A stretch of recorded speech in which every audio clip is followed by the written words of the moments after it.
Hmm.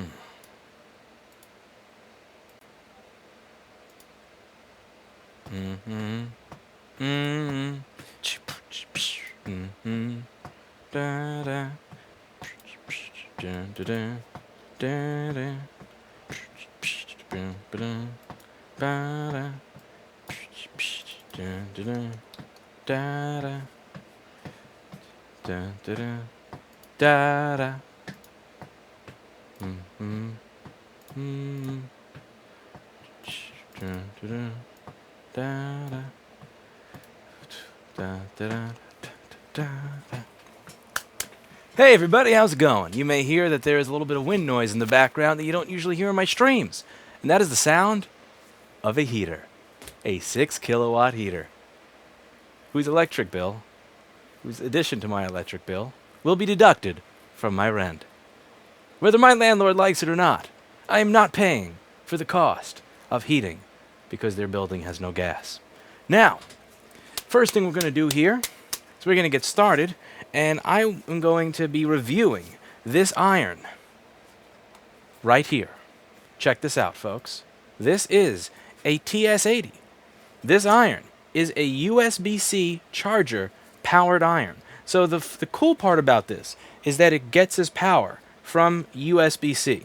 Now, you can find USB-C chargers virtually everywhere nowadays. They are very, very common, except for the one that I had on the table right before starting the stream that I intended to use for this video.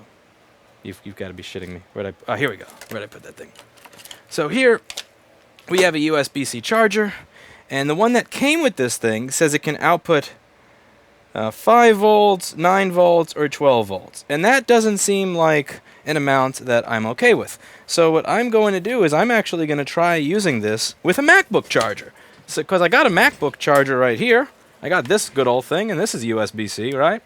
So we're going to see how this iron works with a USB-C charger. This is the TS80, and we're going to see how it handles a couple of different situations. Now, unfortunately, the people who sent me this to review sent it to me with a conical tip. And as most of you know, there's very little that I hate more in life than a conical tip. I prefer to have a quality tip. I don't like this low-quality tip nonsense, and conical tips are terrible. So I don't have much that I can use to review this with. But we're going to see what I can get done with a basic conical tip while this is here. As you can see, this does use this really basic headphone jack kind of, 3.5 millimeter connection in order to connect to the iron. So one of the points about this that I'm not as much a fan of as I am of, let's say, the TS100, is that the TS100 is made in a manner where you can simply plug and play your HAKKO tips. So the tips that I'm familiar with that I can buy virtually anywhere, I can plug into a TS100. However, the TS80 uses these tips, which you're not going to find anything other than the TS80 using, which means they're less likely to be, around and anywhere and openly available. That being said, let's see what we can do with this thing, and I'm also kind of curious if this will take the entire 20 volts. As you know, my HAKKO station uses 24 volts. The TS100 that I reviewed prior uses about 20. It can use 24 volts. Most people are using it at 19 volts because they're using it with a laptop charger rather than using it with up to its full potential at 24 volts because they don't buy a power supply for it. This thing says 9 volts, so I'm kind of curious if it'll go any higher than that when I plug it in. So let's see if this thing will actually even turn on and work. So it appears to not be turning on. Yeah, it's actually not drawing anything from the charger.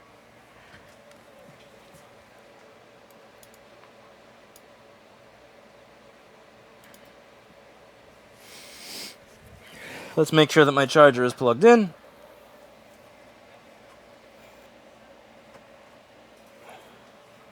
And nothing. Alright, let's try this.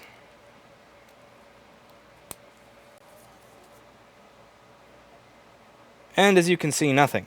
Okay, now let's try it again with the charger that this thing comes with to see if it works. So immediately, right out of the gate, I'm not impressed by this thing. Because typically, for example, my GoPro has a USB-C charge port. Even though my GoPro only charges at at 5 volts, I can still plug it into a MacBook charger, and it'll negotiate itself 5 volts from that charger that has the capability to put out 20. So let's see what happens with this cord. And this is not very long, so I don't know where the hell I'm going to plug this thing into. This kind of sucks if I have to use this cord to make it work. Alright, so immediately, I hate this thing. Right off the bat, I can only use it with the USB-C charger that it came with. That sucks. So what I just said about the universality of having a soldering iron that works and functions off of USB-C, that is immediately tossed out the window. And again, I had this idea that USB-C was somewhat kind of universal. Again, I can take a MacBook charger that I got from Best Buy that was designed for a MacBook that has a USB-C connector. I can plug this into a GoPro and it will charge a GoPro. Yet it will not turn on this soldering iron, which is really kind of lame because you may have a USB-C charger lying around, but you won't be able to use it with this unless you use the specific one that comes in the box. So the whole concept of this being more flexible and more universal is already a little bit out the window.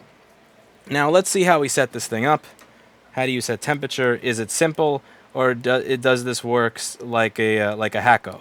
So let's just check out the interface on this thing and see if it's nice or if it's like the HAKKO FR810. So let's see. We have 8 volts. Okay, so let's just take a look at the interface on this. And keep in mind, I'm not reading the manual. Many people criticize me for not reading the manual. In my opinion, you should never have to read a manual to use soldering gear. This is literally like, get hot, here's my temperature that I want. If you need to read a manual to figure out how this thing works, that is a pile of bullshit. You should never have to read a manual to figure out how these things work. So let's see. So it looks like we have a middle button, a right button, and a left button.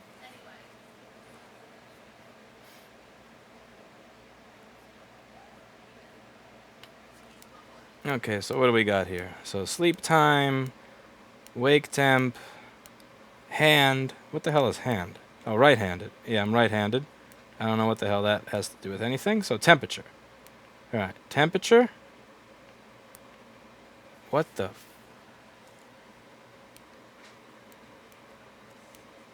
I never thought I'd say this, but it's actually easier for me to set shit on my HAKKO than it is on this. Oh, temperature, Fahrenheit versus Celsius. Let's set it up to freedom units. Freedom units.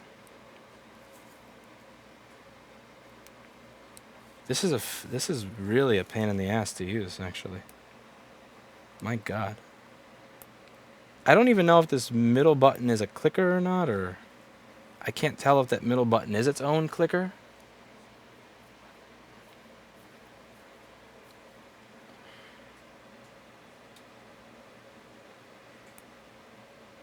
I was originally going to send this to somebody who seemed like they needed an iron, but I almost think I'd be punishing them if I did. Let's see, what if I hold the middle button down? Maybe that'll... Okay. I don't know how to get out of this. Wow, this is painful.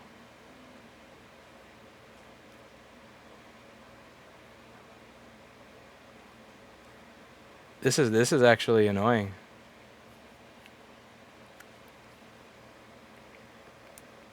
Okay, so where do I set temperature? Temperature step is 10, power is 18, sleep time 180, STB temp. Okay, what does S and wake temp? So I'm guessing that's standby temp, and that's wake temperature. So this iron is set to 572 degrees. Lol, that's not going to do it for us. No, I need more. So let's see. How do we get to a screen where we can set the temperature of this thing? Uh-oh, it's giving me a low voltage error. Are you serious? This is the charger that came with you, and you're giving me a low voltage error. Oh my God, this is frustrating as hell. I want to stab my eye out with this thing already.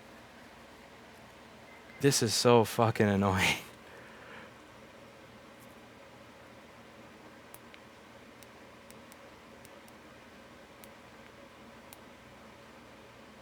Here, finally! I don't know what the fuck I did, but I got to the point where I could adjust temperature. Holy shit. Okay, now, how do you confirm that temperature? I still don't know if there's a middle button. or if that's or if I'm just feeling that there's a middle button. So it seems like this is a soldering iron that I'd most likely actually have to read the manual to figure out how to use. So it fails that test. Again, this is something simple enough that you should never have to read a manual to figure out how it works. Like, up, fucking down, give me temperature. So now that we're done with that, and I'm sure a bunch of people are going to call me an idiot because I didn't want to read the manual, and that's fine, but let's face it, nobody in their right mind wants to read a manual for using a soldering iron. The hard part is figuring out how to solder properly. Should not be how to set the temperature in the goddamn iron.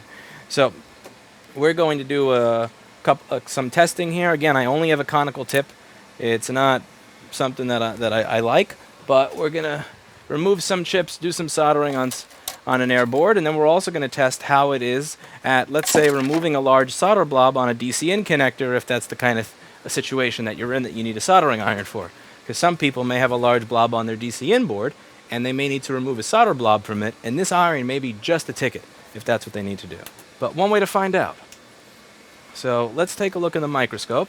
I am going to remove a chip, and then solder another one on, using this pain in the ass iron.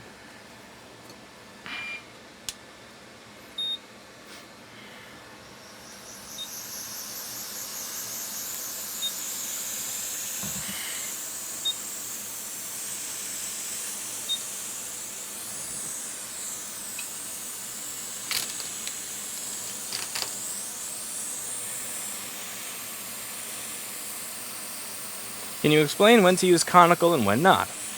You use conical when you hate the person that you're giving the iron to. You don't use conical when you're using the iron yourself, assuming that you like yourself. Alright, so let's take a look at how this thing solders. So I'm going to add a little bit of flux, small amount. You should always be doing your soldering with some nice Amtech NC559 V2TF.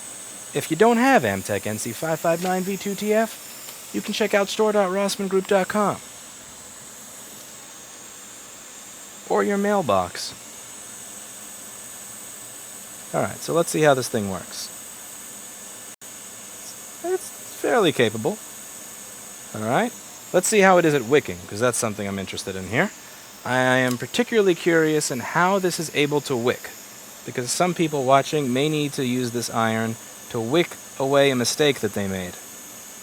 And it seems like this iron is actually very capable at wicking away a mistake. Okay, it's pretty powerful for the price. It's not bad. And it's not very uncomfortable either. I would have expected it to be much more uncomfortable. Again, the whole having to use a USB-C cable, that stuff is not very comfortable.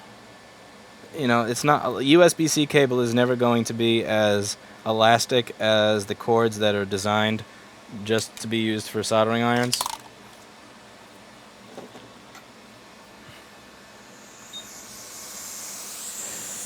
How does the solder stick to only where it's supposed to stick? Well, that's a thing of flux. Flux is going to do that.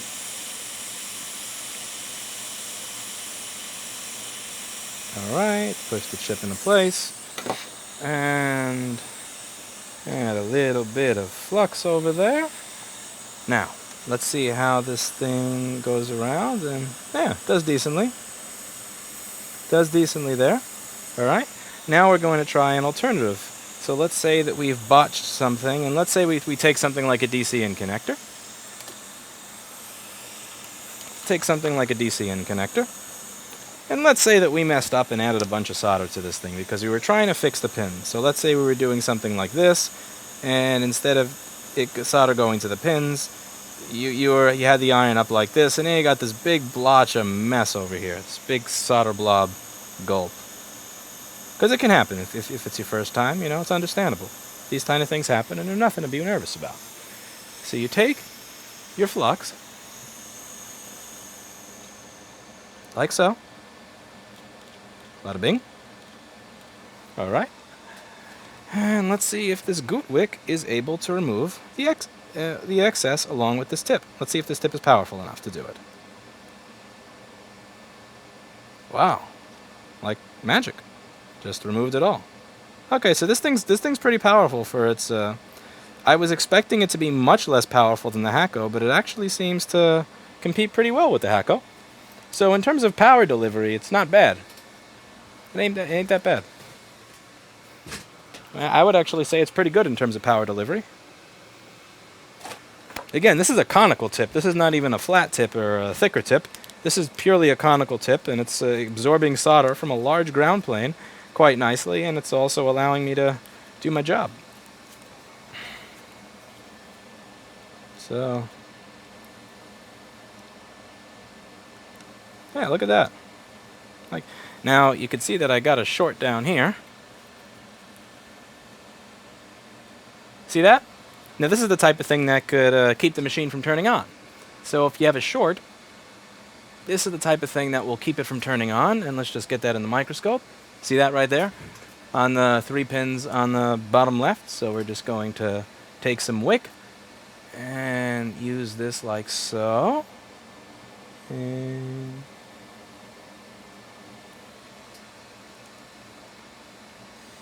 now the thing is it's never gonna be perfect when you first do that, so you're just gonna have to tap the pins a little bit like that. And you can also see on the second pin I got a little overzealous. I hit it a little too much, so it's now pushed back. You're not gonna do that though, because you're more gentle in terms of these things than I am, and you probably are also less of a mess. But so this thing's pretty powerful for its it's pretty powerful given the fact that it says 9 volt 2 amps. This is much less, you know, if this really is the 9 volt 2 amps that is written on it, yeah, it says, let's say this is only an 18, it claims to only be an 18 watt iron. If this is an 18 watt iron, that is pretty impressive that it's able to get this much efficiency into it. I don't know how. I don't know how it's getting that much heat and doing its job with this, but it's doing it. Again, my HAKKO irons, the micro pencil is a 45 watt, the other one I believe is a 65 watt. And there's really no problem doing any type of micro soldering at all. Let's see if I could, now you guys may see where I scrape at probe points every now and then, and I solder to them. You can do that totally fine with a TS80. Let's see about, let's say something like pins on an LCD connector or anything like that. Don't complain about moderation. They're the only reason I have a chat that's usable. My chat is typically unreadable. And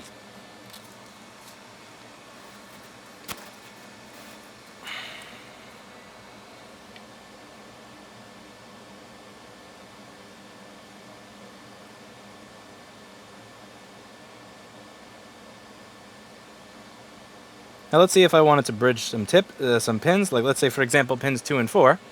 Pins 2 and 4 are the same thing. Now also, you may notice that it's kind of the solder is globbing up now. This is because I've used up all my flux. And if you're a newbie who should be paying attention, this is the type of thing that's going to happen. See this? Where I can't make it go where I want. I only want it to go to these 2 pins, not this one. But it's not flowing properly because I've ran out of flux. And when it runs out of flux, you get these little points where it kind of looks like a Hershey's Kiss. See? And see that? See how that's kind of sticking up right there? Like a Hershey's Kiss?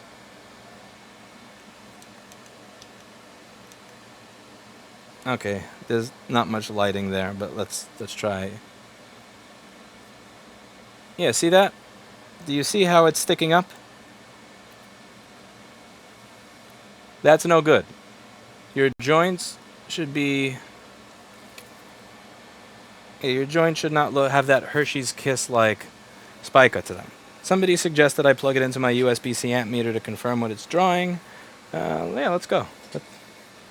Where did I put my... Here we go. USB-C amp meter's right down here. Let's plug that in. See what this thing's drawing. Yoink.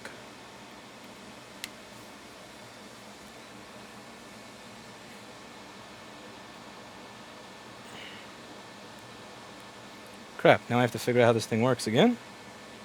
Alright, it's back to set at 572, so I didn't save my temperature. So I do have to figure out how the hell it is that you make this thing. Yeah, so now I have to go back through the menus and figure out how to make the temperature work. Oh, Jesus Christ. There we go. So I just held down the left button and now it let me. How is this better than the TS100, somebody asks? Well, this, you don't have to have a power supply and then wire it to the machine yourself. It'll work off of a standard USB-C. That's the benefit. Alright, so it looks like it's taking 9 volts at 2 amps, and then it drops to 0.02 amps once it's hit temperature. So this is so just to confirm, this is an only 18-watt iron, and no, I reviewed the TS100. Please read the numbers. Don't be a mofo. No being a mofo. Alright, so now that we're back here, I'm just going to add some flux, and let's see how well this can wick away a mistake. So let's say that I have a bad joint.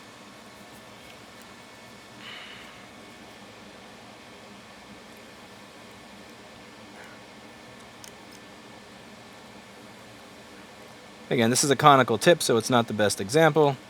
Again, this is not the ideal. This thing is this is considerably limited when it comes to power, in contrast to the TS100. So you are limited in power, but it is clearly able to get jobs done. It's not the best iron in the world, but it's a decent starter iron.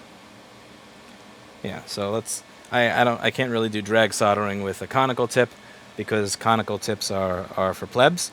And they sent this to me with a conical tip and no other tips, which is, I find that to be insulting, but what are you going to do? So, yeah, this thing's able to get some basic jobs done. Again, this is a donor board I'm just kind of messing with right now. So, in my opinion, what you get with the TS80 that you don't get with the TS100, you get some level of convenience with the power supply. If you just want to plug it in to a USB-C cord and get going, then this is the iron for you. However, the issue that I have with it is that I cannot plug it in to my USB-C charger. So this iron, unfortunately, is a little bit of a snowflake, and that it will only work with certain USB-C chargers. So this charger over here, this works and charges my GoPro. This is a MacBook USB-C cable and a MacBook Pro power supply. And somebody wants to know if this thing works, or if I can show that it works. Here, I'll show that it works on a lovely. Yeah, this thing should give me at least some basics. Yeah, I'll show you. This thing works just fine. Says the guy plugging it into a broken MacBook. Here, we'll showcase this thing working. See, this charger is fine, but it won't work on the TS80. So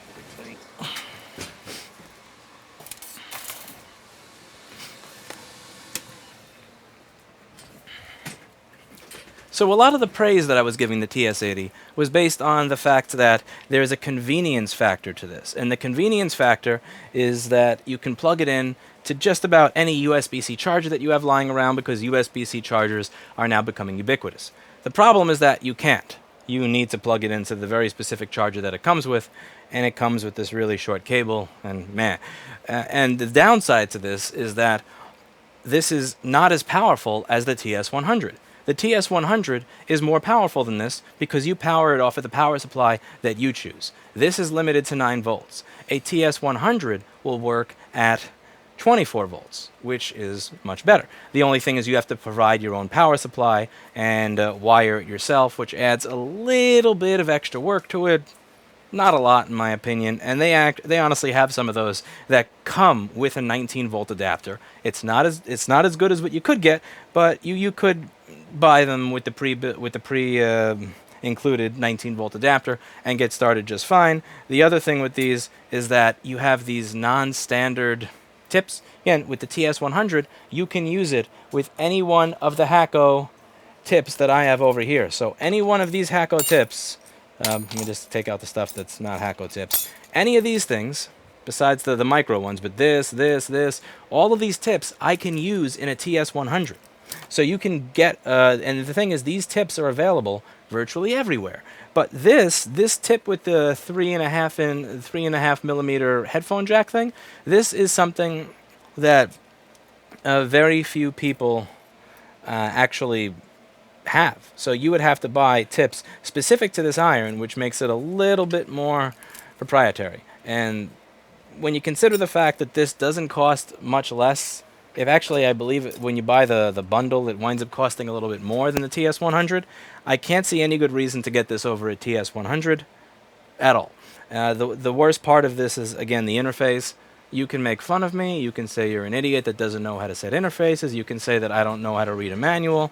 And you know what? I will proudly say that I will never read a manual to a soldering iron or a soldering station.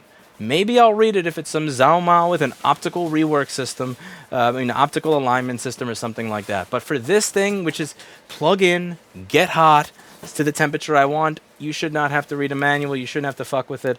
This is aggravating. The interface on this is quite aggravating. This is the TS100, which I would recommend over the TS80. Again, see this? It uses these soldering tips.